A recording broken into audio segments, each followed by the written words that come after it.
уезжают или еще что-то. Самое главное, это если вот рассматривать вариант, чтобы ребенок сидел за столом. У стола же есть, стол стоит, да? Стол имеет 4 стороны. Да.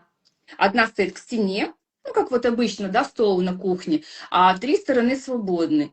Это 3 разные стороны света. И можно тоже измерить, где ребенку, куда он будет смотреть головой, когда он будет писать, тоже можно так вот рассчитать. Это Да. тоже улучшит, потому что ребенок будет смотреть свое благоприятное направление, он будет оттуда